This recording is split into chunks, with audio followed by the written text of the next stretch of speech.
Hi students, welcome back to our class. So आज हम पढ़ने वाला है प्रोबेबिलिटी। इसका इंट्रोडक्शन मैंने पिछले लेक्चर में दिया था और थोड़ा इसको वापस एक बार रिवाइज करके तो इसके ऊपर क्वेश्चंस जो भी आता है 12th में तो वो करेंगे। तो 12th की जो प्रोबेबिलिटी, आप 11th में जो प्रोबेबिलिटी पढ़ा था वो प्रोबेबिलिटी में आपको प्रोबेबिलिटी का बेसिक एक्सियम्स ऑफ प्रोबेबिलिटी कैसा होता है, इवेंट्स क्या है, सारे बेसिक इन्फॉर्मेशन उधर दिया गया था। अभी इधर 12th में आने के बाद आपको थोड़ा प्रोबेबिलिटी के ऊपर लेवल वाला कॉन्सेप्ट आ जाएगा। तो इसमें आप सबसे पहले पढ़ने वाला है conditional event and conditional probability. Conditional event क्या होता है? For example A comma B दोनों इवेंट्स आपके पास हैं, दोनों नॉन ज़ीरो इवेंट्स हैं, जिसमें एक इवेंट ये हो रहा है, मतलब मान लो एक इवेंट ये हो गया, उसके बाद बी इवेंट होना चाहिए, या आपको ऐसा कंडीशन दिया है ए इवेंट होना है उसमें बी इवेंट इंक्लूड होना चाहिए, मतलब बी इवेंट का प्रॉपर्टीज़ जो है वो इंक्लूड होना चाहिए। तो इसका एक सिंपल एग्जांपल बता देता हूँ। आप डाइस थ्रो कर रहे हैं, ओके, डाइस रोल किया 2 टाइम्स। सो इवेंट ये ऐसा बोला है, even number on first time, first die, okay, या मतलब फर्स्ट रोल में। बी इवेंट ऐसा बोला है सम ऐसा होना चाहिए इज इक्वल टू 8, सम 8 होना चाहिए, ठीक है। तो सम 8 होने के लिए ए इवेंट में क्या क्या आउटकम्स आएंगे देखो। Even number on first die मतलब 2 1 2 2 2 3 2 4 2 5 2 6 ये सारे आएंगे। मतलब पूरा आपको टोटल 36 आउटकम्स में 18 आउटकम इधर ही आएगा। उसके बाद 4 1 से शुरू करके 4 6 तक, उसके बाद 6 1 से शुरू करके 6 6 तक। सो टोटल इसमें 18 आउटकम्स हैं। अभी बी इवेंट क्या बोला, सम 8 आना चाहिए।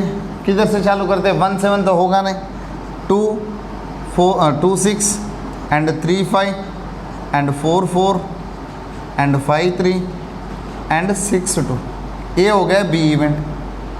अभी आपको मैंने ऐसा बोला टू गेट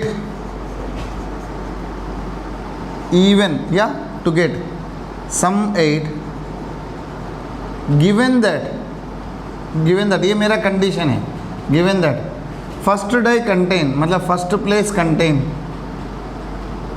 इस इवन नंबर, फर्स्ट प्लेस में इवन नंबर होना चाहिए।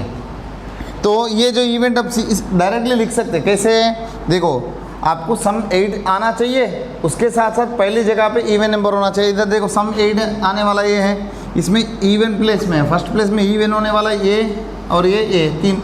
सो डायरेक्टली आप ऐसा लिख सकते 3 बाई, ओके, 3 बाई जो भी प्रोबेबिलिटी हो लिख सकते हैं। बट जब इधर गिवन दैट ऐसा बोलता है, इसको हमने कंडीशनल प्रोबेबिलिटी बोलते हैं, ओके। प्रोबेबिलिटी ऑफ सम 8 आने वाला कौन सी इवेंट है, बी।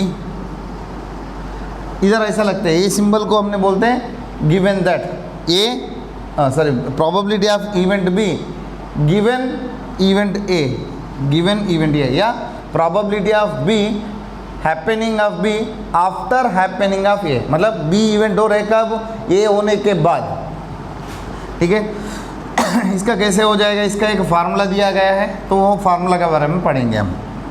और दूसरा एक क्वेश्चन है, फॉर एग्जांपल एक बॉक्स है जिसमें 2 वाइट बॉल्स है, 3 ब्लैक बॉल्स है। आपको 2 बॉल्स निकालना है इसमें से। तो इसमें रैंडम इवेंट, जो भी इवेंट सेलेक्ट करते हो तो उसका जो डेफिनेशन है अच्छी तरह से पढ़ना चाहिए। जब 2 बॉल्स उसमें से निकाल रहे बाहर, तो उसमें बहुत सारे केसेस बनेंगे। एक तो क्या है, 2 साथ में उठा रहे या एक के बाद एक उठा रहे। जब 2 साथ में उठा है तो कोई प्रॉब्लम नहीं। जब एक के बाद एक उठाते हो तो पहली वाला को वापस उसमें रखने के बाद निकाला, या पहली वाला को साइड में रख के सेकंड बॉल निकाला, तो ऐसा 2 केसेस आ जाएंगे। तो उसके लिए अच्छी तरह से पढ़ना इंपॉर्टेंट है। सो इधर 2 ब्लैक बॉल्स निकालना आपका टास्क है, 2 ब्लैक बॉल्स निकालना आपका टास्क है।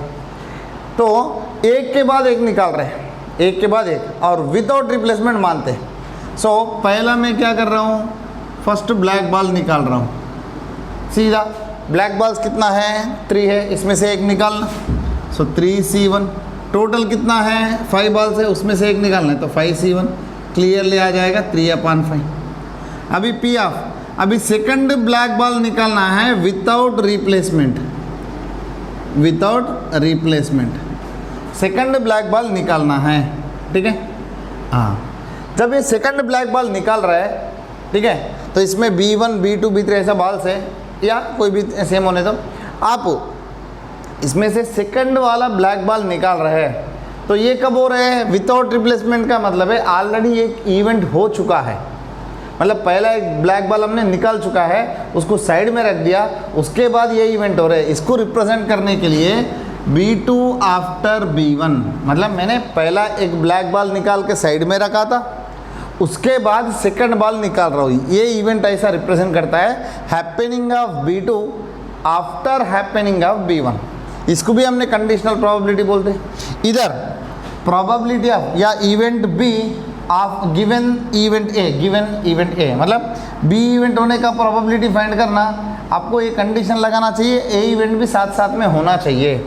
मतलब ए इवेंट का जो भी कंडीशंस होता है वो लगना चाहिए, ठीक है। सो इधर प्रोबेबिलिटी ऑफ इवेंट या event B given that event A, okay, probability of B given A, ऐसा पढ़ते हैं इसको।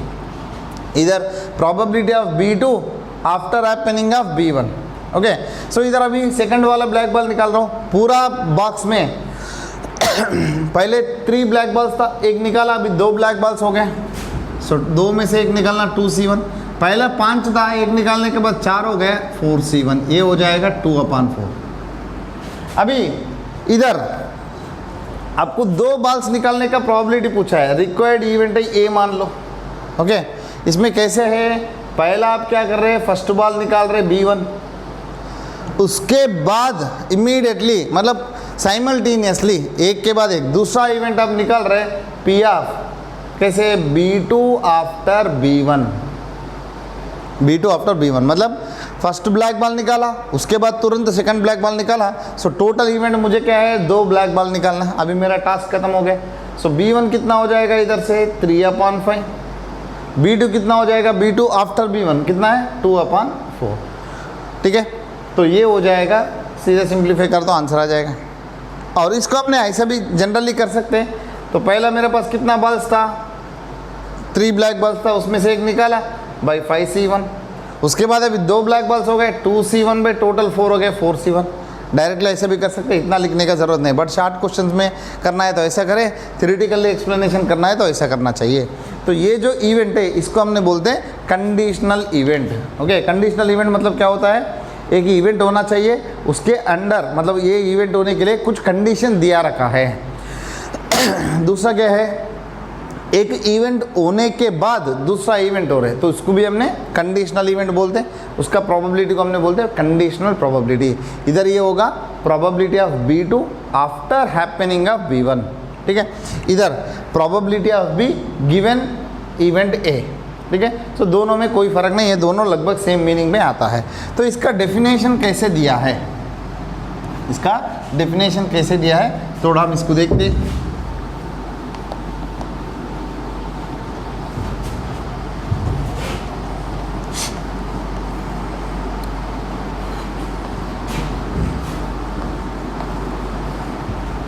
चलिए स्टूडेंट्स, सो इधर probability of A after B या ए गिवन बी, इसको ऐसा डिफाइन किया है probability of A intersection B. मतलब देखो स्टूडेंट्स, इसका मीनिंग क्या है, तो इधर बी इवेंट ही दिया है, बी इवेंट होना जरूरी है, बी इवेंट के साथ साथ ये होना चाहिए। मतलब जो आपका रिजल्टेंट इवेंट जो होता है उसमें ए और बी दोनों इंक्लूड होना चाहिए।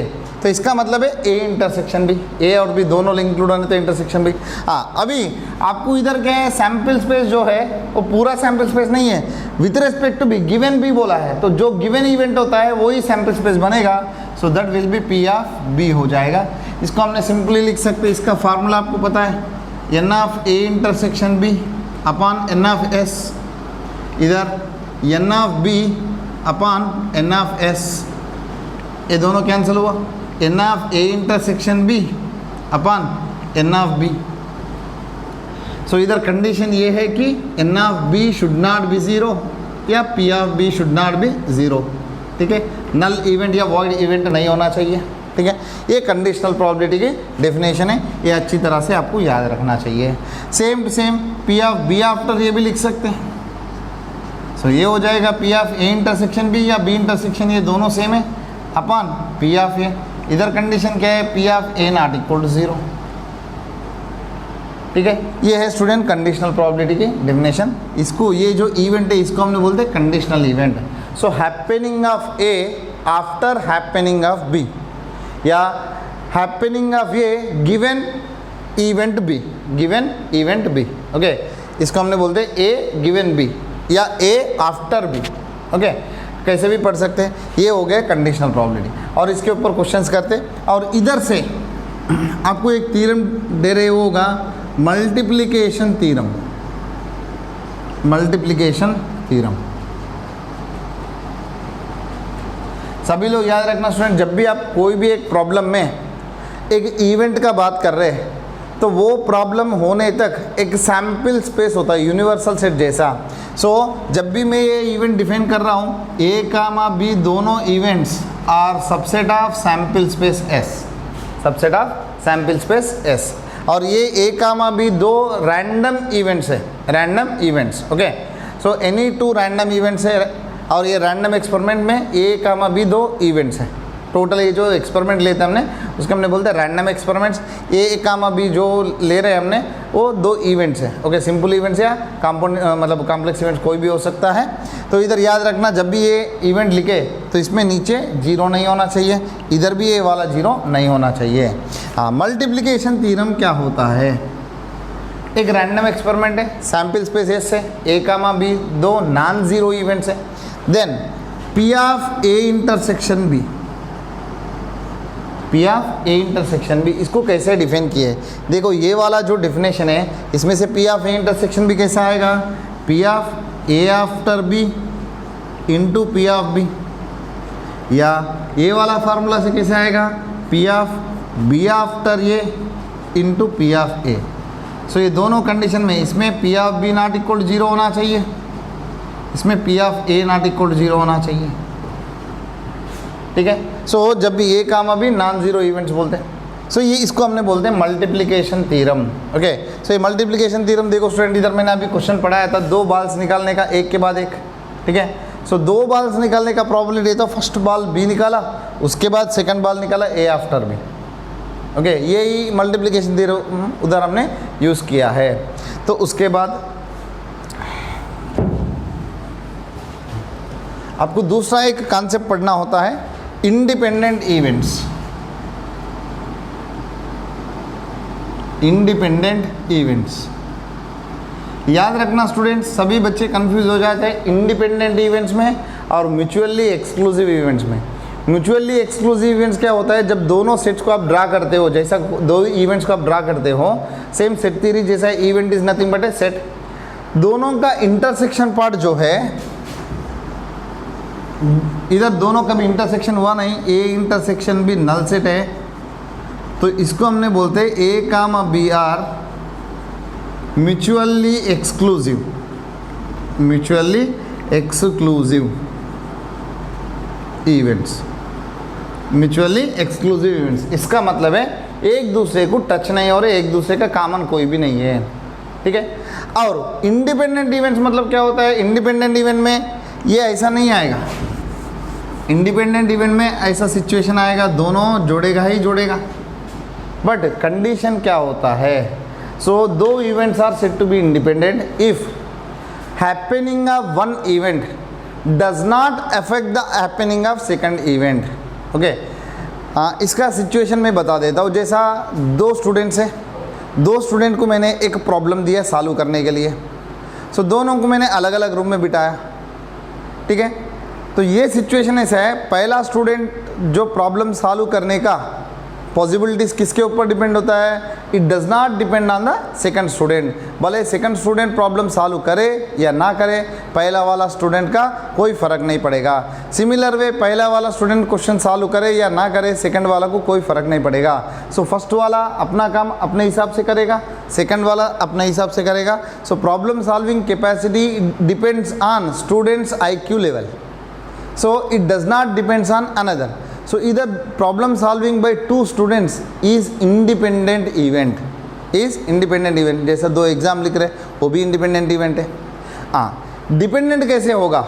डिपेंडेंट ऐसा होगा, फॉर एग्जाम्पल दोनों स्टूडेंट का अपने रनिंग रेस लगा रहे हैं, या कोई एंट्रेंस एग्जाम है जिसमें एक ही सीट है, दोनों बच्चे लड़ रहे हैं, दोनों बच्चे एग्जाम के कंपटीशन में पार्टिसिपेट कर रहे हैं, या दोनों बच्चे एक रनिंग रेस में पार्टिसिपेट कर रहे हैं। सो इधर जब पहले वाला बच्चा जीतता है तो ऑटोमेटिकली सेकंड वाला का हार तो आ गया। So winning of one student will automatically affect the winning of second student. सो ये दोनों एक दूसरे के डिपेंड है। सो इसको हमने बोलते हैं डिपेंडेंट इवेंट्स। यही 2 बच्चे, एक बच्चा खेल रहे क्रिकेट में, एक बच्चा खेल रहे वॉलीबॉल में, तो winning of both student does not depends on each other. ठीक है, तो अपने अपने क्षमता पे डिपेंड होगा, वो सिचुएशन के ऊपर डिपेंड होगा, बट एक स्टूडेंट का विनिंग दूसरा स्टूडेंट का विनिंग में इफेक्ट करेगा नहीं। सो इसके लिए ये जो इवेंट्स है इसको हमने इंडिपेंडेंट इवेंट बोलते हैं। सो इंडिपेंडेंट मतलब happening of one event does not affects the happening of other event, then they are called independent events. इसका मतलब है P of A after B, मतलब आप B इवेंट A कर रहे हैं, कब? B इवेंट होने के बाद। हाँ, हमने क्या बोला, जब दोनों इंडिपेंडेंट इवेंट्स है तो B का इफेक्ट A के ऊपर कोई पड़ेगा नहीं।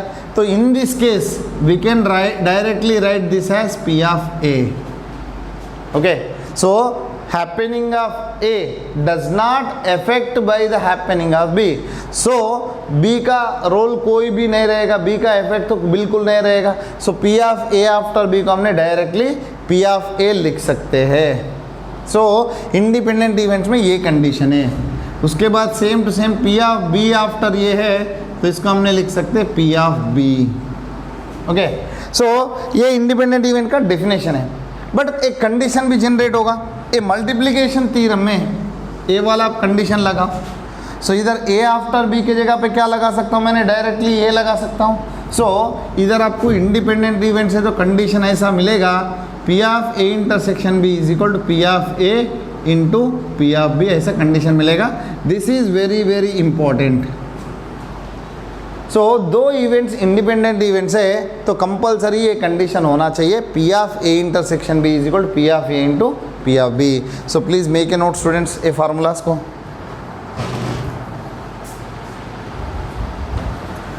चलो आगे बढ़ते। तो ये कंडीशनल प्रोबेबिलिटी के ऊपर कुछ बेसिक क्वेश्चंस करेंगे, उसके बाद कॉम्पिटिटिव की क्वेश्चंस करेंगे।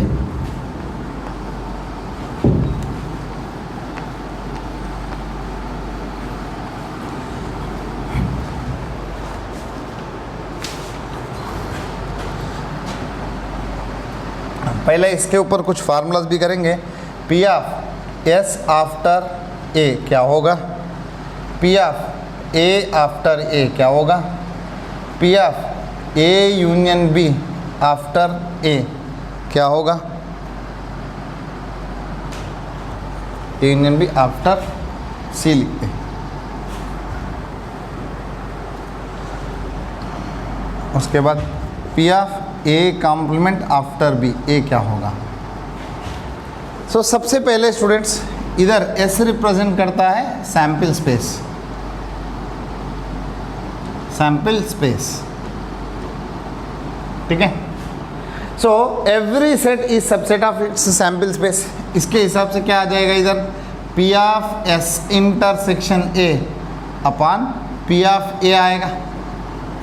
जब सब A is subset of S है तो इधर से आपको मिलेगा S इंटरसेक्शन A करे तो वापस A मिलेगा, क्योंकि सैम्पल स्पेस तो बहुत बड़ा है, उसमें ये एक पार्ट है तो दोनों का कॉमन रीजन तो यही होगा। So this will become P of A upon P of A। इसका वैल्यू आएगा आपको 1। और इधर P of A after A क्या हो जाएगा, A intersection A upon P of ए।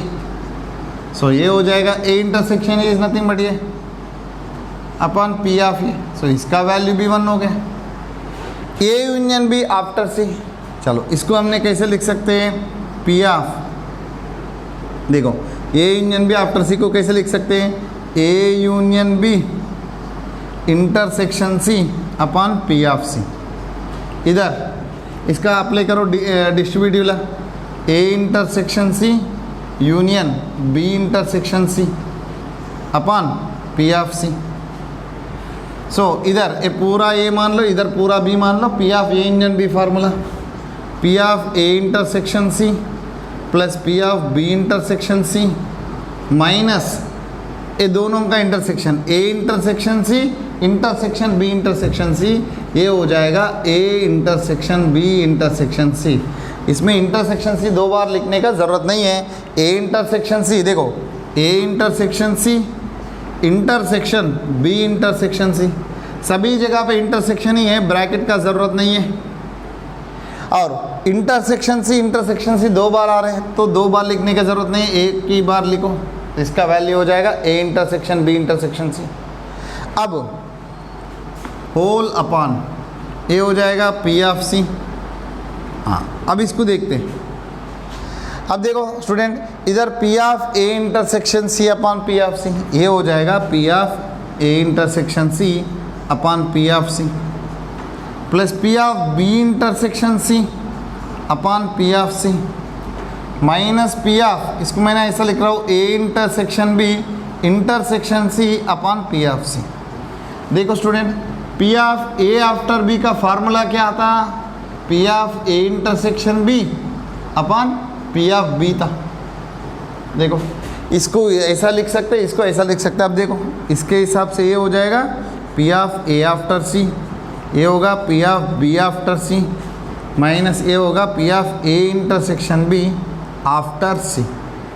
अब अच्छा से देखो स्टूडेंट, ए यूनियन बी का फार्मूला क्या होता था, P of A plus P of B minus P of A intersection B होता था। इधर आफ्टर सी लगे तो इधर भी P of A after C plus P of B after C minus P of A intersection B after C. हाँ इधर देखो स्टूडेंट, यही फार्मूला के हिसाब से ए कॉम्प्लीमेंट का फार्मूला क्या था, 1 माइनस पी ऑफ ए था। ये आपको आना चाहिए 1 minus P of A after B, तो भी हमने एक बार देखते हैं।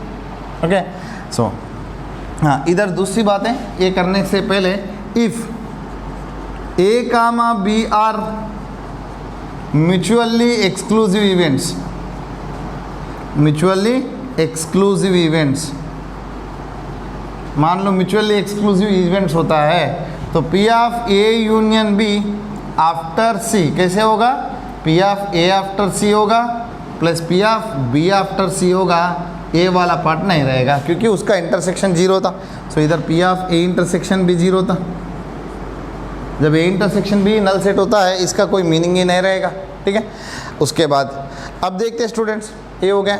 सो यही फार्मूला को मैंने यूज़ करके ओके तो इधर मैं दूसरा फार्मूला जनरेट कर रहा हूँ।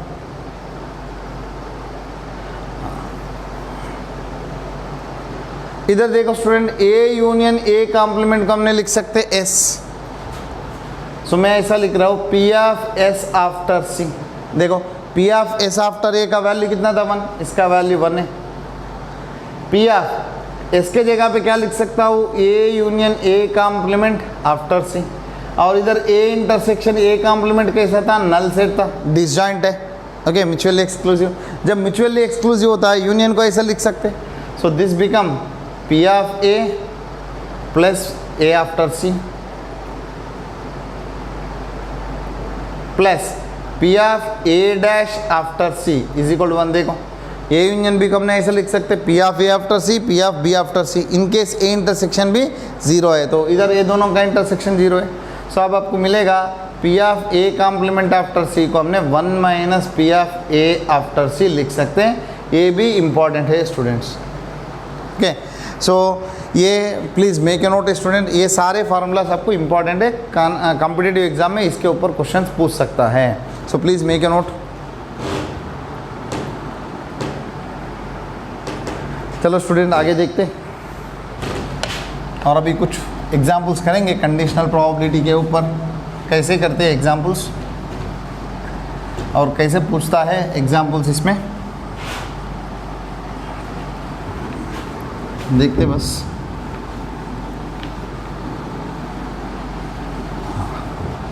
अभी पहला क्वेश्चन दिया है। So first question given like this, P of A value दिया है 7/13, पी ऑफ बी वैल्यू दिया है 9/13, P of A intersection B दिया है 4/13। Then P of A after B कितना है, P of B after A भी कितना है, और उसके बाद फैमिली में कैसे है, फैमिली में 2 चिल्ड्रन है। इवेंट ये ऐसा बोला है बोथ बॉयज, इवेंट बी ऐसा बोला है at least 1 boy. So P of A after B का प्रोबेबिलिटी कितना है।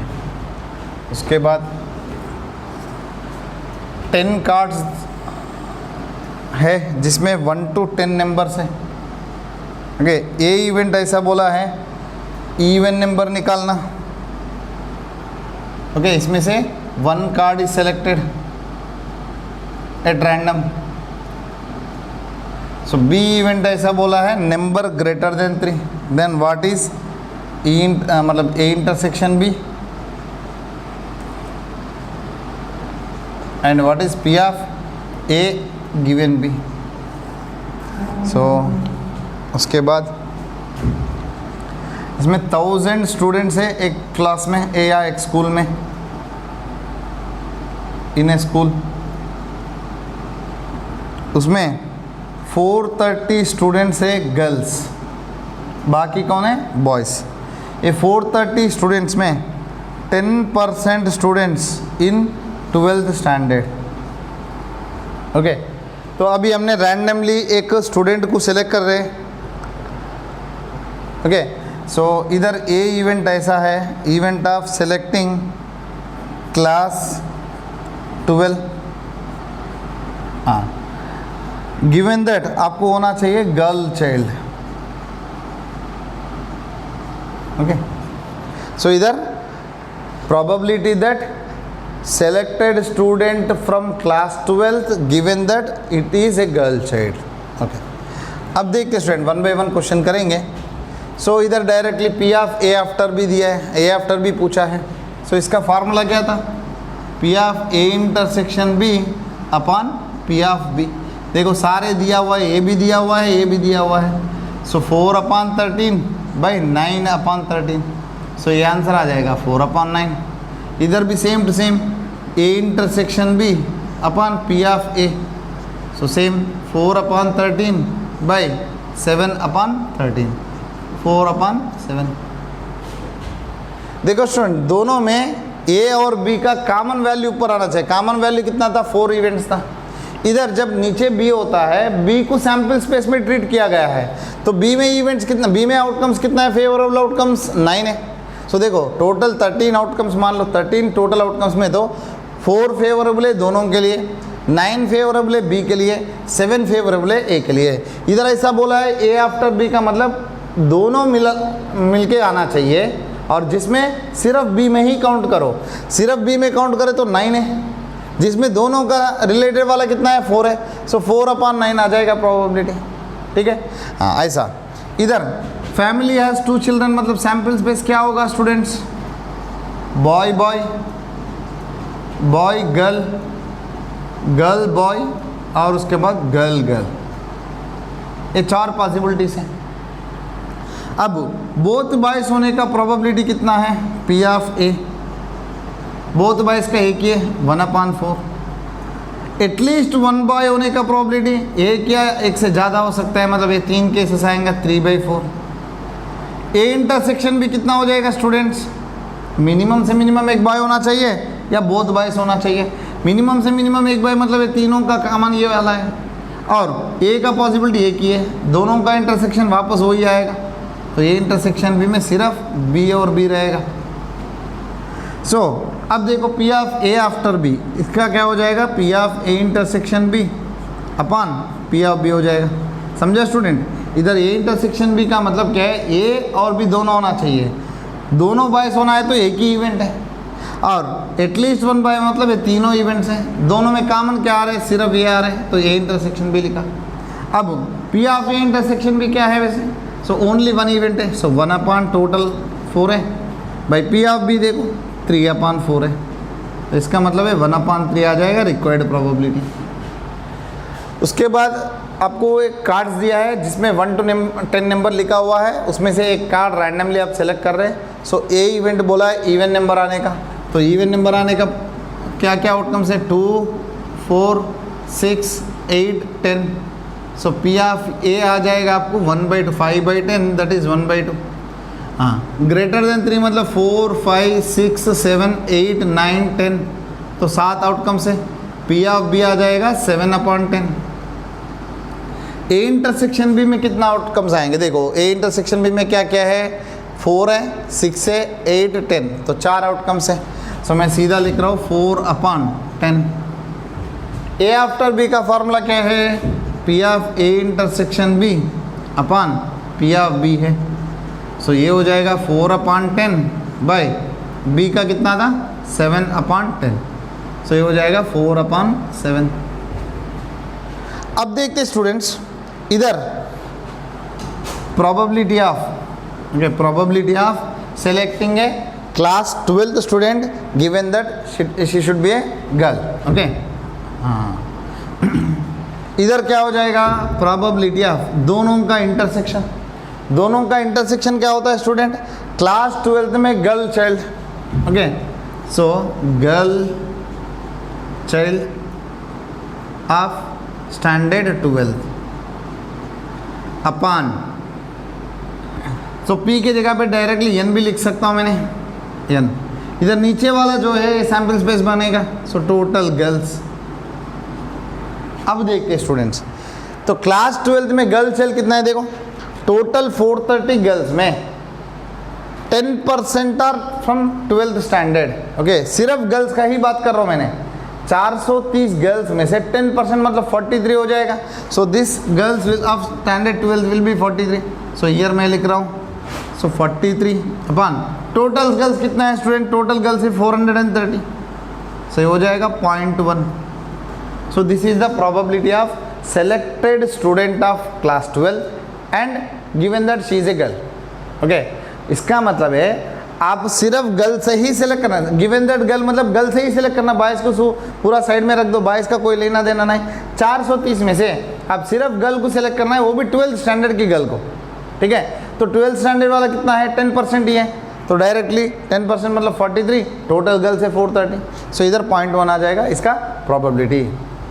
सो ये सिंपल क्वेश्चन है स्टूडेंट्स। ऐसी टाइप की क्वेश्चन आपको कंपलसरी बोर्ड और जेडब्ल्यू में थोड़ा टिपिकल पूछता है। जेडब्ल्यू में स्पेशली इसके बाद वाला एक टॉपिक होता है रैंडम वेरिएबल, तो उसका क्वेश्चन पूछेगा, या प्रोबेबिलिटी में इनइक्वालिटीज होता है। जैसा कोई भी एक इवेंट का प्रोबेबिलिटी होने दो, वो हमेशा कैसा होना चाहिए, 0 या 0 से ज़्यादा, 1 या 1 से कम। तो वो कंडीशंस को यूज़ करके इनइक्वालिटी जनरेट करते हैं। और देखो स्टूडेंट, और एक क्वेश्चन है, 2 dice are rolled.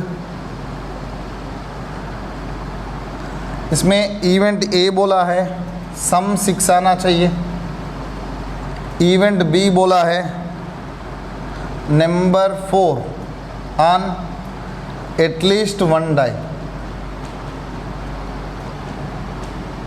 At least 1 dice में नंबर 4 होना चाहिए।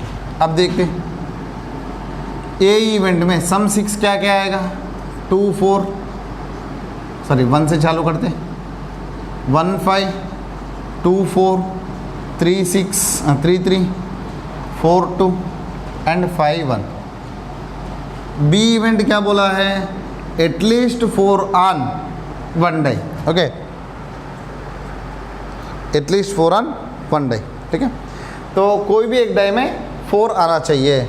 सो अब देखो एटलीस्ट 1 बोला है, 2 में भी आ सकता है, तो 4 1 4 2 4 3 4 4 4 5 4 6, उसके बाद 1 4 2 4 3 4, अभी मुझे 4 4 नहीं लिखना, ऑलरेडी इधर आ गया, तो 5 4 एंड 6 4। देखो एटलीस्ट एक डाई पे 4 आ गया। अभी ए इंटरसेक्शन भी देखते हैं। ए इंटरसेक्शन भी मतलब दोनों में कॉमन है, दोनों में कॉमन कौन सी है? 2 4 एंड 4 2। अभी आपको क्या चाहिए? Probability of getting sum 6 given that at least 4 on 1 die.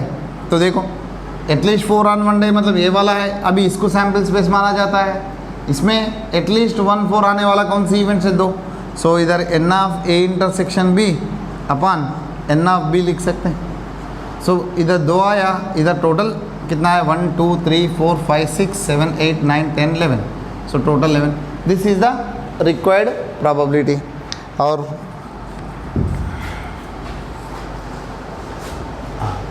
ये वाला क्वेश्चन अच्छा है स्टूडेंट, कॉइन टॉस किया, coin tossed, if head comes, head आता है, again coin tossed, coin tossed again, coin tossed again, head आए तो वापस कॉइन को टॉस किया है। In case if tail comes then die rolled, okay, dice roll किया है। उसके बाद तो इधर ऐसा बोला है, ए इवेंट ऐसा है, die shows number greater than 4। Okay, आपको ये प्रोबेबिलिटी फाइंड करना है given that at least 1 tail, at least 1 tail. Okay, so probability of an event die shows number greater than 4 given that at least one tail होना चाहिए। तो सबसे पहले मैं सैम्पल स्पेस लिखता हूँ। सैम्पल स्पेस में क्या आ रहा है? पहला मान लो हेड आया, हेड आया तो वापस क्या कर रहे हैं आप? कॉइन टॉस करें, कॉइन टॉस करें तो वापस हेड आ सकता है या वापस टेल आ सकता है, समझा? पहली बार हेड आया तो सेकंड बार में आप क्या कर रहे हैं? कॉइन टॉस करना चाहिए। तो कॉइन टॉस करें तो हेड आ सकता है या टेल आ सकता है? हेड आने का और टेल आने का दोनों पॉसिबिलिटीज लिखा। चलो उसके बाद अपने कॉइन टॉस करें तो टेल आया, टेल आया तो क्या करना पड़ेगा? डाई रोल करना पड़ेगा। डाई रोल करें तो क्या क्या आएगा? 1 2 3 4 5 6। सो T1 T2 T3 T4 T5 T6। हाँ, अब इधर probability of die show number 4। Okay, so इधर रिक्वायर्ड प्रोबेबिलिटी ऑफ इवेंट, ये क्या हो जाएगा? ये दोनों का इंटरसेक्शन, प्रोबेबिलिटी ऑफ ये दोनों का इंटरसेक्शन क्या होगा स्टूडेंट? नंबर 4 से ज़्यादा होना चाहिए और टेल आना चाहिए, एटलीस्ट 1 टेल मतलब एक ही बार आ रहे थे। तो क्या क्या इवेंट्स आएगा? देखो नंबर 4 से ज़्यादा, 4 से ज़्यादा मतलब 5 और 6। सो इधर आपको इवेंट्स आ रहे T5 कामा T6 अपॉन, ओके, ये दोनों इवेंट्स का प्रोबेबिलिटी अपॉन। उसके बाद कौन सी है स्टूडेंट्स? प्रोबेबिलिटी ऑफ, देखो नीचे कौन सी आना चाहिए? एटलीस्ट 1 टेल वाला, देखो ये पूरा है। So probability of T1 T2 T3 T4 T5 T6, ये सभी का प्रोबेबिलिटी है। तो सबसे पहले ये इवेंट्स का प्रोबेबिलिटी देखते हैं। तो टी आने का, टेल आने का प्रोबेबिलिटी कितना था स्टूडेंट्स? 1/2। और 5 आने का, डाई रोल करें तो 5 आने का प्रोबेबिलिटी 1/6 था। इधर भी same to same 1/2 into 1/6 whole upon same to same कितने बार आ जाएगा? 6 इंटू 1/2 इंटू 1/6। ठीक है, सो अब देखो स्टूडेंट 1/2 इंटू 1/6 इधर 2 बार आया, इधर 6 बार आया। सो 2/6 मतलब 1/3 हो जाएगा इसका प्रोबेबिलिटी। समझे स्टूडेंट्स? इधर जब भी प्रोबेबिलिटी काउंट करते हो ये सारे इक्वली लाइकली इवेंट्स नहीं है, तो ये दोनों का प्रोबेबिलिटी, इधर एटलीस्ट 1 टेल बोला ना, तो इधर ए बी इवेंट आ जाएगा, H, T, सॉरी ये नहीं होगा, प्लस हाँ, एच कामा टी वाला भी इंक्लूड होगा। एच कामा टी का प्रोबेबिलिटी कितना है? हेड आने का प्रोबेबिलिटी 1/2, टेल आने का प्रोबेबिलिटी 1/2, सो 1/2 इंटू 1/2।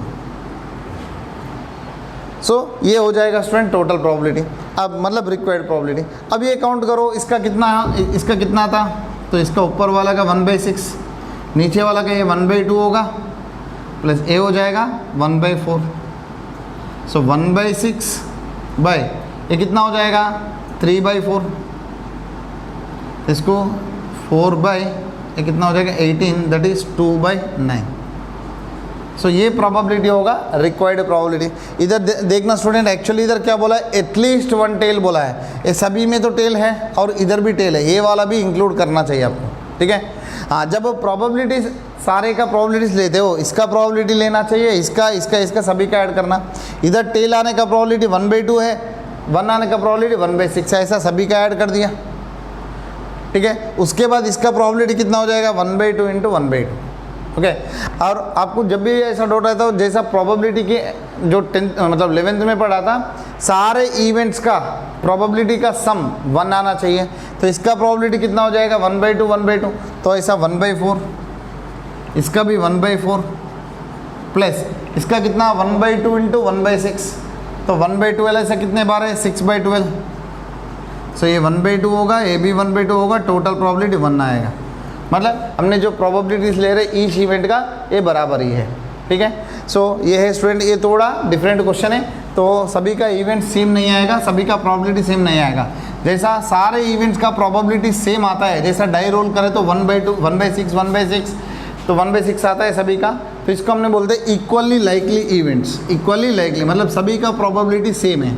जैसा काइंड टास्क करते हो, हेड आने का प्रोबेबिलिटी जितना होता है, टेल आने का भी उतना ही होगा, तो उसको हमने बोलते हैं इक्वली लाइकली इवेंट्स। बट इधर जो इवेंट्स हमने लिखा इक्वली लाइकली नहीं है, सभी का अलग अलग है। उसके बाद इधर प्रोबेबिलिटी ऑफ ई दिया है 0.6, प्रोबेबिलिटी ऑफ एफ दिया है 0.3, probability of E intersection F दिया है 0.2। सो सभी वैल्यूज फाइंड करना है, ये तो ऑलरेडी हमने कर चुका है, तो भी एक बार एक्सप्लेन कर रहा हूँ। E after F, probability of F after E, तो इसका सीधा probability of E intersection F upon P of F, इधर 0.2 अपॉन 0.3, डायरेक्टली 2/3।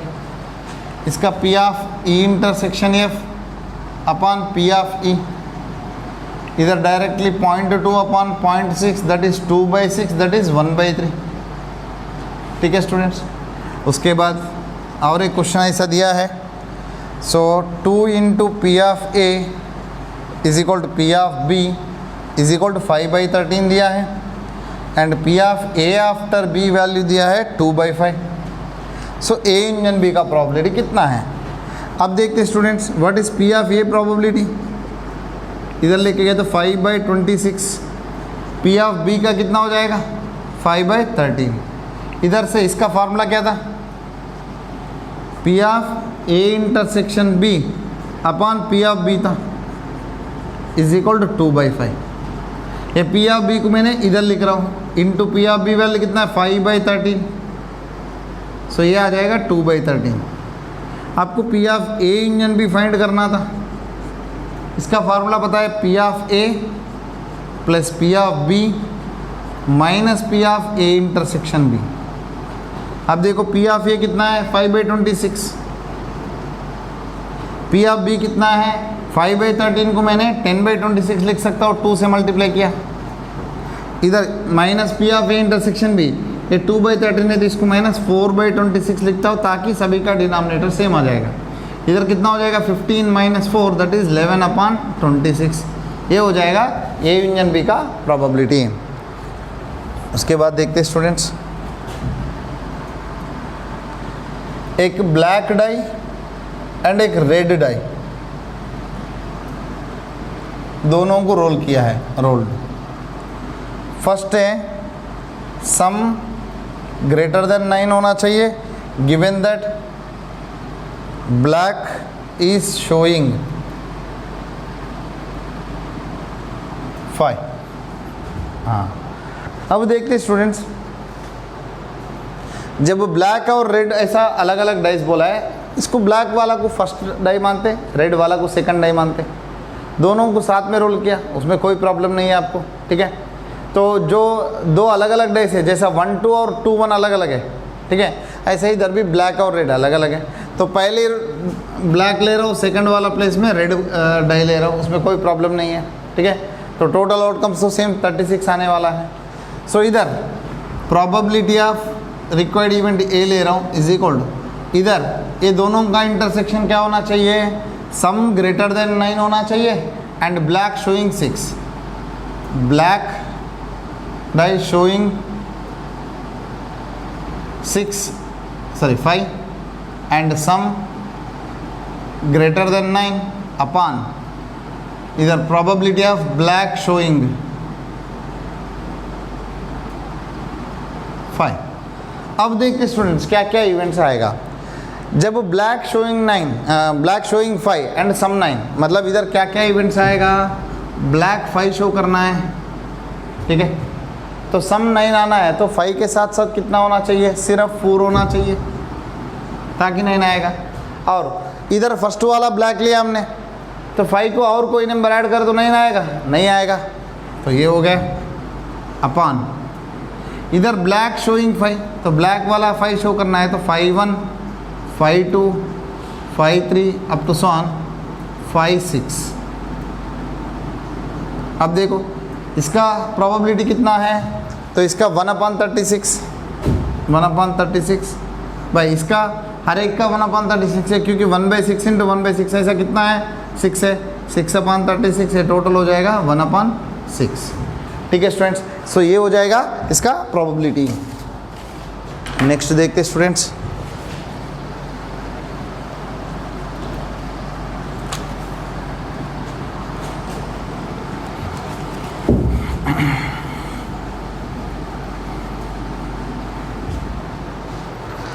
अब एक एग्ज़ाम है जिसमें आपको इधर ट्रू फॉल्स क्वेश्चंस हैं और MCQs है, जिसमें इजी वाला भी है एंड डिफ़िकल्ट वाला भी है। तो इजी में मतलब ट्रू फॉल्स क्वेश्चन में इजी वाला 300 है, डिफ़िकल्ट वाला 200 है, MCQs में इधर 500 है, इधर 400 है। सो टोटल MCQs दिया 900, टोटल ट्रू फॉल्स क्वेश्चन दिया 500, सो टोटल इजी क्वेश्चंस होगा 800, डिफ़िकल्ट होगा 600, कुल मिला के क्वेश्चंस होगा 1400, ठीक है। हाँ, अब ऐसा बोला है, so probability of selecting A question easy such that MCQ होना चाहिए। हमने एक क्वेश्चन को सिलेक्ट कर रहे हैं, वो कैसा होना चाहिए, इजी क्वेश्चन होना चाहिए, given that it should be an MCQs, okay. तो इधर क्या आ जाएगा, प्रोबेबिलिटी ऑफ ये दोनों का इंटरसेक्शन, इसका मतलब है इजी और MCQ, easy MCQ bye probability of MCQ। सो आप चाहिए तो इसको इवेंट ये सेलेक्ट करो, ये इवेंट ऐसा लिखो, event of selecting easy question, B event ऐसा लिखो, सेलेक्टिंग MCQ। सो ये हो जाएगा P of A after B, that is P of A intersection B upon P of B. What is mean by A intersection B? Is selecting easy MCQ, ठीक है students. अब देखते हैं easy वाला में MCQs कितना है, देखो इजी वाला में MCQs कितना है 500 भाई, P of MCQ total MCQs कितना है, देखो टोटल MCQs कितना हुआ 900, तो इसका प्रोबेबिलिटी हो जाएगा 5/9, बस इतना ही है। और उसके बाद स्टूडेंट सो मल्टीप्लिकेशन थ्योरम है, इसके ऊपर हम कुछ क्वेश्चन करेंगे। मल्टीप्लिकेशन थ्योरम सबसे पहला क्या है, इसका फार्मूला A इंटरसेक्शन B का फार्मूला होगा P of A into P of B after A, ठीक है। तो A इवेंट होने के बाद B इवेंट हुए तो पहला इवेंट इंटू सेकंड इवेंट की प्रोबेबिलिटी है, तो इसके ऊपर क्वेश्चंस करेंगे। ये सबसे इम्पॉर्टेंट क्वेश्चन है, इम्पॉर्टेंट टॉपिक है मल्टीप्लिकेशन थ्योरम। अभी स्टूडेंट एक ऐसा बोला है एक बॉक्स में 10 ब्लैक बॉल्स है एंड 5 वाइट बॉल्स है. 2 balls are taken at random, one after other without replacement. So probability of both black balls taken. Okay, so B1 is selecting first black ball, B2 is selecting second black ball. So required event क्या है ये आपको पहला जानना है. Required event दोनों black balls होना चाहिए. Okay, selecting both black balls, मतलब एक के बाद एक को आप निकलना है. इसका मतलब है P of B1 intersection B2 दोनों चाहिए मुझे. ओके, फर्स्ट ट्रायल में आपको ब्लैक आ सकता है या वाइट आ सकता है, सेकंड में भी ब्लैक आ सकता है या वाइट आ सकता है. तो अभी क्या चाहिए, दोनों का कॉमन, मतलब दोनों में ब्लैक वाला ही चाहिए. तो इसका फार्मूला कहता है according to this multiplication theorem.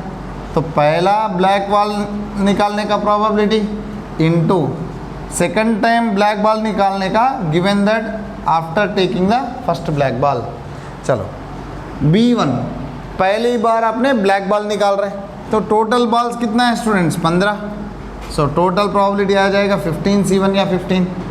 इधर ब्लैक बॉल्स कितना है 10, तो 10C1 या 10 हो जाएगा इनटू. अभी एक बॉल कम हो गया, ब्लैक में से एक कम हो गए, टोटल में से एक कम हो गए.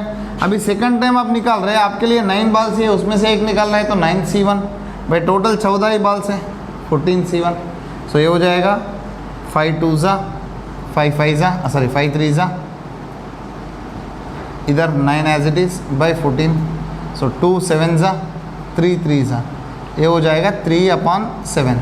This is the required probability of selecting both black balls. Okay, so ये है स्टूडेंट्स. उसके बाद ऐसी एक क्वेश्चन है, एक पैक ऑफ कार्ड में से अपने 3 cards taken one after other without replacement.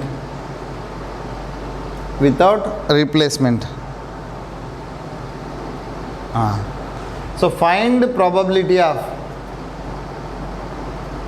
हाँ इधर find the probability of taking first 2 king cards and third S card. First 2 card जो है वो किंग कार्ड्स होना चाहिए और थर्ड कार्ड जो है एस कार्ड होना चाहिए. ओके, सो इधर इवेंट ए ले रहा हूँ, taking of first king card. B event ऐसा है, taking second king card. C event ऐसा है, taking ace card. Okay, third time जो लिया है वो एस कार्ड होने का है. तो आपको क्या चाहिए, तीनों जो डिजायर्ड कार्ड्स हैं वो ही चाहिए. सो इधर रिक्वायर्ड प्रोबेबिलिटी होगा P of A intersection B intersection C. तीनों को मुझे लेना है और तीनों पहला वाला 2 किंग होना चाहिए, लास्ट वाला एस होना चाहिए. सो इधर ऐसा हो जाएगा P of A intersection B intersection C, मतलब P of A into P of B after A into P of A intersection B, sorry P of C after A intersection B. अब देखो students, इधर सबसे पहला event A हुआ, मतलब पहला हमने कार्ड निकाला, वो किंग हो गए. सेकंड टाइम क्या होना चाहिए, इवेंट फर्स्ट होने के बाद सेकंड इवेंट हो रहे. देखो पहला इवेंट खत्म होने के बाद सेकंड इवेंट होने का प्रोबेबिलिटी होगा P of B after A. ये हो जाएगा थर्ड इवेंट है कब, फर्स्ट और सेकंड दोनों होने के बाद, तो P of C after A intersection B. सो अब देखो स्टूडेंट, पहला आपको किंग कार्ड निकालना है. टोटल कितना किंग्स है, हर एक सेट में एक किंग होता है, टोटल 4 किंग्स होता है. 4C1 by total 52C1. अभी किंग्स में से एक किंग खत्म हो गए, अभी 3 ही बचा है, उसमें से एक निकालना है 3c1/52 में से एक निकाल दिया तो 51c1। अब इधर वैसा 4 एस होता है हर एक सेट में, उसमें से कोई निकाला नहीं अभी तक, तो 4 का 4 वैसा ही पड़ा है, उसमें से एक 4 वाला एस वाला निकाल दो भाई। टोटल पहला 52 का था, एक निकालने के बाद 51 हो गया, अभी 50 हो गया। सो ये हो जाएगा 4/52 इंटू 3/51 इंटू 4/50। सो इधर 4 1 जा 4 13 जा, ओके। सो 3 1 जा 3 17 जा, उसके बाद 2 2 जा 2 25 जा। सो ये हो जाएगा 2/13 इंटू 17 इंटू 25। इसको शायद सिंप्लीफाई कर सकते हैं या ऐसा ही छोड़ सकते हैं। So this is the required probability of taking 2 S cards and 2 king cards and third card is S, ठीक है, विदाउट रिप्लेसमेंट। उसके बाद ये हो गए स्टूडेंट्स ये मल्टीप्लिकेशन थ्योरम के बारे में। और अभी कुछ क्वेश्चन और करते हैं जिसमें इंडिपेंडेंट इवेंट्स आएगा, okay. So already A comma B independent events है, A comma B independent events है। इसका मतलब happening of one event does not effect the happening of other.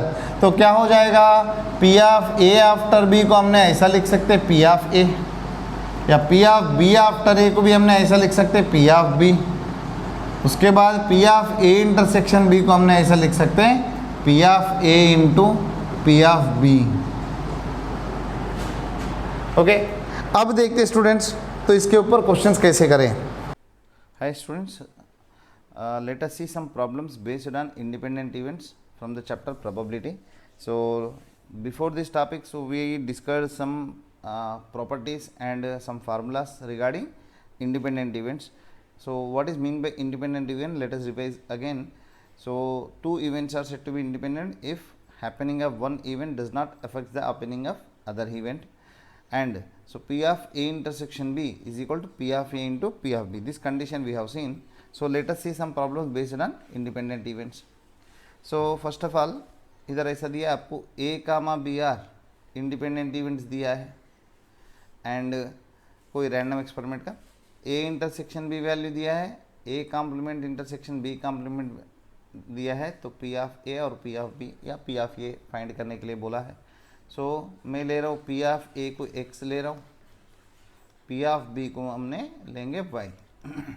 आपको x वैल्यू ढूंढना है, तो what is P of A intersection B, इसका value होता है P of A into P of B। So this become 1/6, मतलब x into y is equal हो जाएगा 1/6। Here same to same A comma B independent है, तो A complement B complement are also independent. This becomes A complement P of B complement, this value 1/3. So here it will be 1 minus x into 1 minus y is equal to 1/3. So if you simplify this, 1 minus x minus y plus xy is equal to 1/3. So xy value 1/6. So take this minus x minus y right side and bring 1/3 this side. So 1 minus 1/3 plus 1/6 is equal to x plus y. So 1 minus, if you take LCM, x plus y value become, so either 2/3 means 4 plus 1. Take LCM as 6. Now here it will be 6 minus, either it will be 2 plus 1. So how much we will get? 6 plus 1 7 minus 2 5/6. See here x plus y value students आपको आया 5/6 and x into y value आपको आया 1/6। सो जब भी आपको ऐसा आता है तो इसका रूट्स होगा 1/2 एंड 1/3। आपको सॉल्व करने बिना आ जाएगा, चेक करें तो ऑप्शन को चेक करें तो आएगा, वरना तो भी हम सॉल्व करेंगे। तो y वैल्यू हो जाएगा 5/6 माइनस x। इसको हमने ए वाला इक्वेशन में रखते, तो ये वाला इक्वेशन में x वैल्यू निकाल के इसमें रख रहा हूँ elimination method. x into 5 minus 6x upon 6 is equal 1/6। 6 6 get cancel, तो इधर आपको आ जाएगा 6x² minus 5x plus 1 is equal to 0. If I factorize 2x minus 1 into 3x minus 1 is equal to 0, x value you will get 1 by 2 or x value will be 1 by 3. If I take x value 1 by 2, so y value become 1 by 3. If I take x value 1 by 3, y value will become 1 by 2. So the values of P of A and P of B are like this. Similar question was asked in competitive examination. There in the question they will give some condition that P of A greater than P of B or P of B less than P of A less than P of B. So in case of this, if P of A is greater than P of B, so what should be A? See, this is P of A, this is P of B. So in first case, P of A is greater than P of B, so P of A value will be 1 by 2 greater than 1 by 3. In case second case, P of A should be less than P of B, means P of A value should be 1 by 3 and P of B value should be 1 by 2. So according to the condition, if the condition is not given, so both values are considerable. Next, let us see second question. Here, so what is P of A value? 1 by 3, P of B value 1 by 3, P of C value they have given 1 by 4. So P of A complement, B complement, C complement तीनों का intersection है.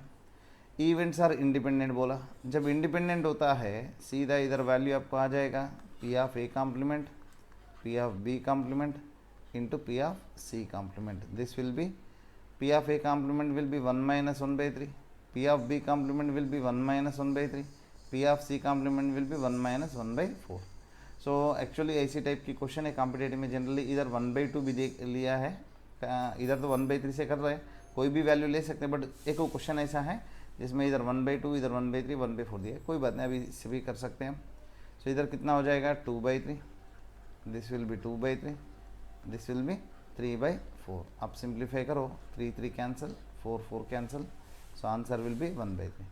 If you consider here as 1 by 2, so this answer becomes 1 minus 1 by 2 will be 1 by 2, 2 by 3 and 3 by 4. Like this you will get 2 2 cancel, 3 3 cancel, answer you will get 1 by 4. If you consider P of A as 1 by 2, ऐसा question दिया हुआ है. So let us see students next question. इधर ऐसा दिया है आपको, A comma B are independent events. P of A दिया है, P of B दिया है, नाइदर A नॉर B. इसका मतलब है A कॉम्प्लीमेंट A नहीं होना चाहिए एंड B नहीं होना चाहिए. सो सीधा A कामा B इंडिपेंडेंट है तो A complement B complement are also independent. So P of A complement into P of B complement. See here student, P of A 1 by 2 है तो P of A कॉम्प्लीमेंट कितना होगा? A भी 1 by 2 होगा. P of B 1 by 2 है तो P of B 1 by 3 है तो B कॉम्प्लीमेंट कितना होगा? 2 by 3. आप सिंप्लीफाई करें तो इसका आंसर आ जाएगा 1 by 3. So here A comma B are independent events. A union B complement दिया है, P of A दिया है, P of B फाइंड करना है. आपको प्रोबेबिलिटी को समझना है तो सेट थ्योरी अच्छा आना चाहिए स्टूडेंट्स. अब देखो इधर A union B complement, this is A. B complement मतलब अदर देन B, मतलब B के सिवा सारे जगह, मतलब एंटायर बाहर की जो जगह है वो लेने का और उसके साथ साथ A को भी जोड़ना है. मतलब A वैल्यू तो आएगा ही आएगा और उसके सिवा B कॉम्प्लीमेंट मतलब other than B, A entire place आ जाएगा आपको.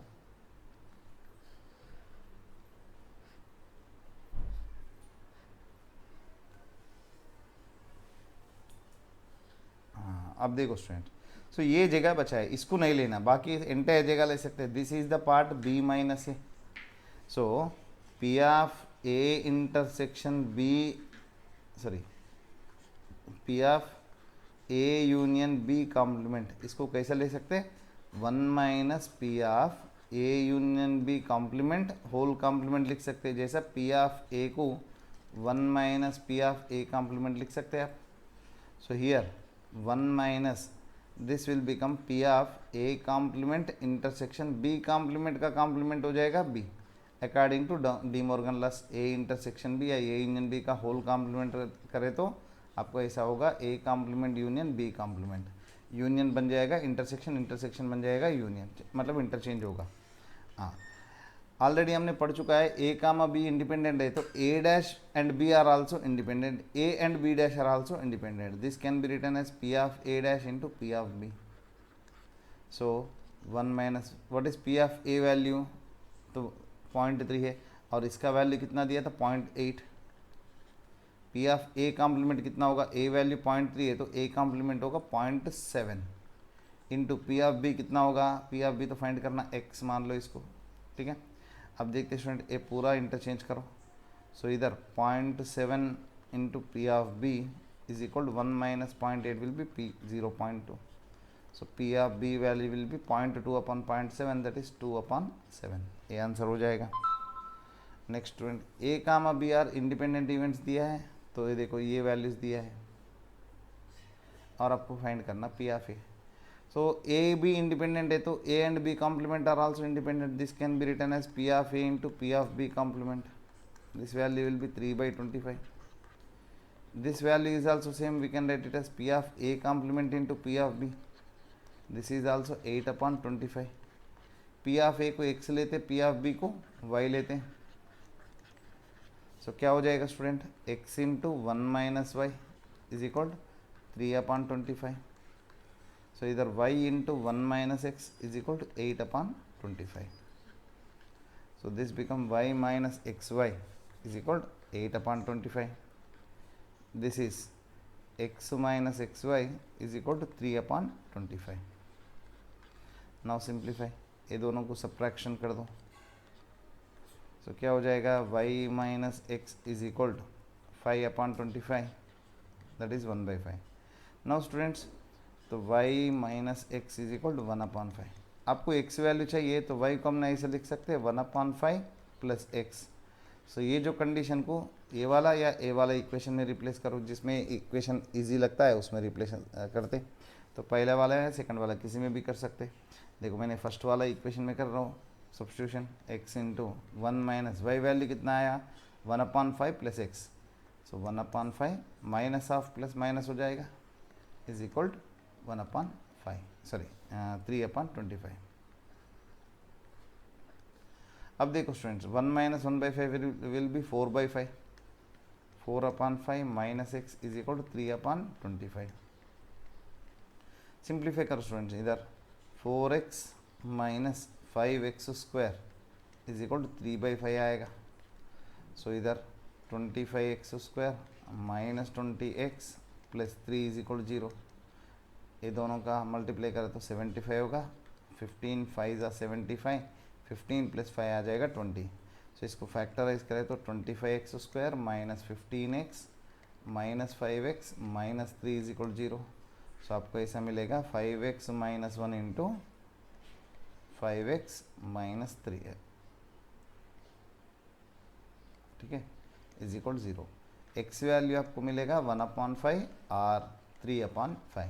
सो पी ऑफ ए वैल्यू 1/5 हो सकता है या 3/5 हो सकता है। जब ये आया इसमें रखे तो b भी आ जाएगा। तो इधर से देखो y वैल्यू कितना हो जाएगा स्टूडेंट्स, x वैल्यू 1/5 तो टोटल बिकम 2/5। इधर कितना आ सकता है y value 4/5। So this is one set of values of p of a and p of b, this is another set of values of p of a and p of b। So depends upon the options, you can select correct answer. Now here the condition is a man can speak truth 3 out of 4 times, मतलब 4 बार उसको कोई भी किसी के बारे में पूछे तो उसमें 3 बार सही बोल सकता है और 1 बार गलत बोल सकता है। So he throws a die and reports that it is 6, मतलब वो डाई थ्रो किया। चलो कंडीशन देखते। सो डाई में थ्रो करे तो आपको 1 2 3 4 5 आ सकता है और 6 भी आ सकता है। इधर थ्रो करने के बाद इसमें से कोई भी एक आने के बाद बाहर आके उसने 2 केसेस है, एक ट्रू बोल सकता है, ट्रू मतलब जो भी आया 1 2 3 4 5 जो भी आया वो बोला है, मतलब नॉट 6 बोल के बोला है।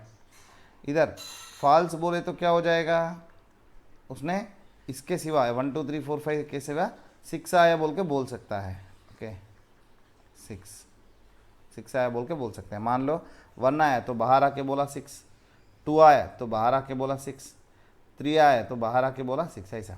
हाँ 1 आया तो ऐसा बाहर आके दूसरा झूठ भी बोल सकते हैं। 1 आया तो उसने बाहर आके 2 3 4 5 6 में से कोई भी एक आया बोल के बोल सकते हैं, बट स्पेशली मैंने एक केस कंसिडर कर रहा हूँ, इधर 6 का बात कर रहे हैं। तो 6 आया तो बाहर आके 2 केस हैं, फॉल्स बोल सकता है, फॉल्स मतलब नॉट 6।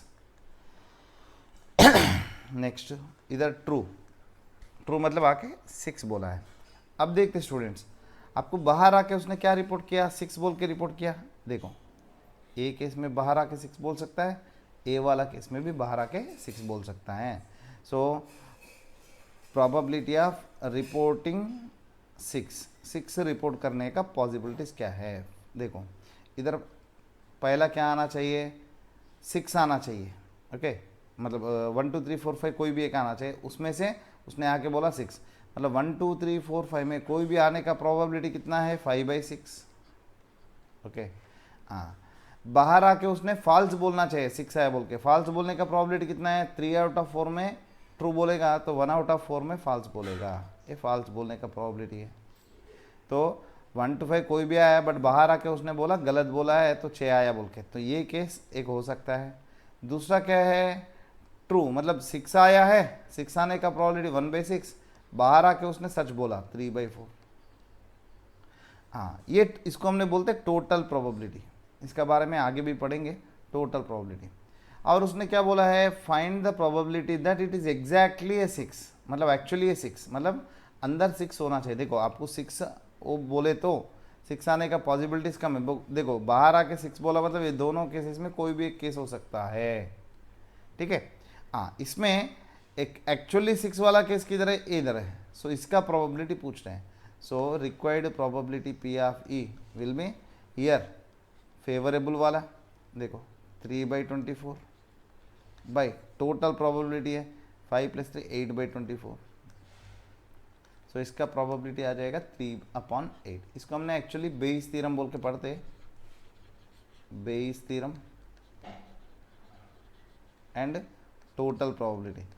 ओके टोटल प्रोबेबिलिटी, ये तो जस्ट एग्जांपल है, ये दोनों का बारे में डिटेल ये आगे वाला लेक्चर में पढ़ेंगे।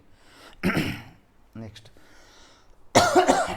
ये क्वेश्चन भी सॉरी स्टूडेंट, ये क्वेश्चन भी अच्छा इंपॉर्टेंट है और बहुत सारे बोर्ड एग्जाम्स में और कॉम्पिटिटिव एग्जाम्स में ऐसा क्वेश्चन पूछ सकता है। इधर E1 E2 E3 ऐसा इवेंट्स हैं जिसमें स्टूडेंट्स को एक प्रॉब्लम दिया गया है, वो प्रॉब्लम सॉल्व करने का प्रोबेबिलिटी है। सो पहले वाला स्टूडेंट प्रॉब्लम सॉल्व करने का प्रोबेबिलिटी 1/2, सेकंड का 1/3, थर्ड का 1/4।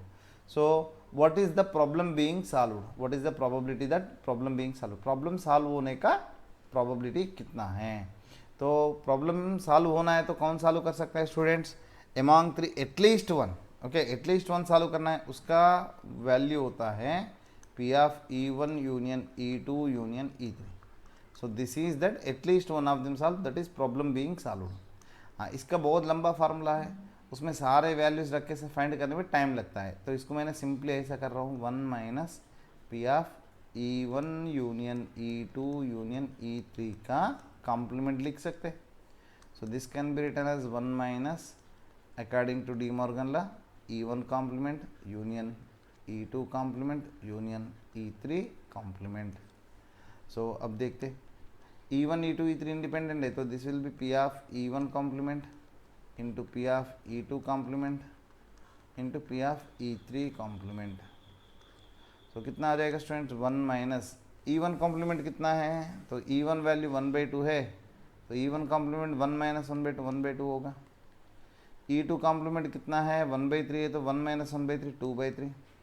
उसके बाद E3 कॉम्प्लीमेंट कितना है, 1 - 1/4 दैट इज 3/4, एक कट हो जाएगा। सो आपको बचेगा 1 - 1/4 दैट इज 3/4। सो ये है स्टूडेंट्स। नेक्स्ट आगे देखते हैं। हाँ इधर ये अच्छा क्वेश्चन है, कॉम्पिटेटिव लेवल के क्वेश्चन है। सो इधर A B C are 3 mutually exclusive events, इसका मतलब है स्टूडेंट्स इधर देखो मैंने एक सैम्पल स्पेस ड्रा कर रहा हूँ, ये सैम्पल स्पेस मान लो, ठीक है। तो इसमें देखो A इवेंट इधर है, B इवेंट इधर है, इधर एग्जैक्टिव नहीं बोला, C इवेंट इधर है, ठीक है। सो A B C तीनों को P of A union B union C कोई भी इवेंट होने तो स्टूडेंट उसका प्रोबेबिलिटी हमेशा कैसा होना चाहिए, 0 का 1 का बीच में होना चाहिए। सो इधर 0 < P of A < 1 and 0 < P of B < 1 and 0 less than or equal to P of C less than or equal to 1। अब देखते हैं student what is P of A union B union C formula, P of A plus P of B plus P of C. हाँ, बाकी जो intersection minus P of A intersection भी वो सारे आता है, इधर म्यूचुअली एक्सक्लूसिव मतलब वो सभी का इंटरसेक्शन 0 है, उसको लिखने का ज़रूरत नहीं है, इधर 1 आएगा। अब देखते स्टूडेंट तीनों का वैल्यू को हम ऐड करेंगे। देखो 3x plus 1/3 plus 1 minus x by 4 plus 1 minus 2x upon 2 less than or equal to 1। इधर एलसीएम ले लेंगे, इधर एलसीएम आएगा 12। सो इसको 4 से मल्टीप्लाई करना तो 12x प्लस 4, इसको 3 से मल्टीप्लाई करना 3 माइनस 3x, इसको 6 से मल्टीप्लाई करना 6 minus 12x less than or equal to 1। So 0 less than or equal to, देखो 12x cancel, 3 plus 6 9, 9 plus 4 13, 13 minus 3x less than or equal to 12। तो एक केस ले सकते हैं ये दोनों का, और ये दोनों का एक केस ले सकते हैं। सो इधर आ जाएगा 13, सॉरी इधर ए माइनस 3x इधर लाए तो 3x less than or equal to 13, x less than or equal to 13 upon 3। x value कितना होना चाहिए स्टूडेंट्स, 13/3 से कम। अब इसको ले लो, so 1 less than or equal to 3x होगा, so 1/3 less than or equal to x। x value कैसा होना चाहिए, 1/3 से ज़्यादा, so 1/3 less than or equal to x less than or equal to 13 upon 3। ये एक कंडीशन आया। सो दूसरा इधर देखते x a के लिए, so 0 less than or equal to a कितना है students, 3x plus 1 upon 3 less than or equal to 1। 3 से मल्टीप्लाई करें तो 0 less than or equal to 3x plus 1 less than or equal to 3। So ये वाला case एक साथ ले लो और ये दोनों एक साथ ले लो, तो -1/3 less than or equal to x. देखो ऑलरेडी इधर आपको पता है एक्स वैल्यू कंपलसरी पॉजिटिव ही है, तो ये कंसिडर करने का, नेगेटिव से ज़्यादा मतलब पॉजिटिव है तो ये कंसिडर करने का ज़रूरत नहीं है। और ये वाला में कितना हो जाएगा, 3x less than or equal to 2, x less than or equal to 2/3 है। इधर देखो स्टूडेंट एक्स वैल्यू 13/3 से ज़्यादा कम बोल रहे हैं, इधर 2/3 से कम बोल रहे हैं। सो ये हम कंसिडर कर सकते हैं क्योंकि ये दोनों वैल्यू से ये छोटा है, तो इससे नीचे होना वैलिड रीज़न होगा। हाँ अब देखते हैं, 0 less than or equal to 1 minus x upon 4 less than or equal to 1। तो इधर इसको कंसिडर करें तो 0 less than or equal to 1 minus x less than or equal to 1। X value 1 से कम है, देखो ऑलरेडी इधर 2/3 से कम मतलब 1 से कम होगा, तो इसको कंसिडर करने का ज़रूरत नहीं है। इधर से 1 minus x less than or equal to 4, so इधर आए तो -3 less than or equal to x. X value -3 से ज़्यादा है ना स्टूडेंट, एक्स इधर गए तो -1 इधर आ जाएगा, -4 इधर आ जाएगा। सो एक्स वैल्यू -3 से ज़्यादा, -3 से ज़्यादा मतलब ऑलरेडी एक्स पॉजिटिव है, इसको कंसिडर करने का ज़रूरत नहीं है। नेक्स्ट इधर देखते, 0 less than or equal to 1 minus 2x upon 2 less than or equal to 1। So 0 less than or equal to 1 minus 2x less than or equal to 2। So इधर कितना आ जाएगा स्टूडेंट्स, 2x इधर लाए तो 2x less than or equal to 1, x less than or equal to 1/2। इधर consider करें तो आप तो -1 less than or equal to 2x आ जाएगा, -1/2 less than or equal to x। देखो x वैल्यू नेगेटिव से बड़ा तो होगा ही होगा क्योंकि पहला इधर पता है पॉजिटिव, तो ये केस कंसिडर करने का ज़रूरत नहीं। अभी x वैल्यू 1/2 से नीचे है। अब देखते स्टूडेंट, इधर नंबर लाइन में ड्रा कर रहा हूँ, x 1/3 से ज़्यादा बोल रहे हैं, देखो 1/3 से ज़्यादा, ये वाला एक केस आया, -1/3 से ज़्यादा तो होगा ही होगा, -3 से ज़्यादा तो होगा ही होगा, और -1/2 से ज़्यादा तो होगा ही होगा। ये वाला और ये वाला और ये वाला तीनों केस मिला है तो कंपलसरी आपको 1/3 से ज़्यादा होना ही पड़ेगा, इधर जो दिया है ये कंडीशन के हिसाब से। सो 1/3 is the limiting point minimum का। और मैक्सिमम के लिए देखें तो इधर बोल रहे 13/3, देखो इधर मैं लिखता हूँ 13/3, 13/3 से नीचे। इधर बोल रहे 2/3, देखो 2/3 समवेयर इधर होगा, 2/3 से नीचे। इधर बोल रहे 13/3 से नीचे, इसको छोड़ दो, अभी इसके नीचे हो सकता है।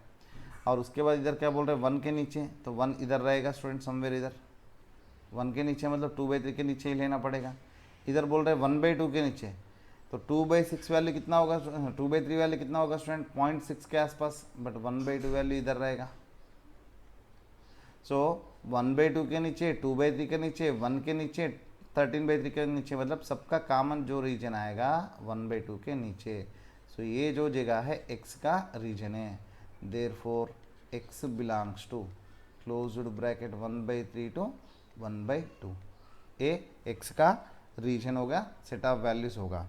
सो ये है स्टूडेंट्स क्वेश्चन से based on probability and independent events के ऊपर। सो और भी कुछ क्वेश्चन आप प्रैक्टिस कीजिए स्टूडेंट्स। सो आपको ये वीडियो पसंद आए तो मेरा वीडियो पे लाइक कीजिए, शेयर कीजिए और मेरे चैनल को सब्सक्राइब कीजिए students. Thank you, have a nice day.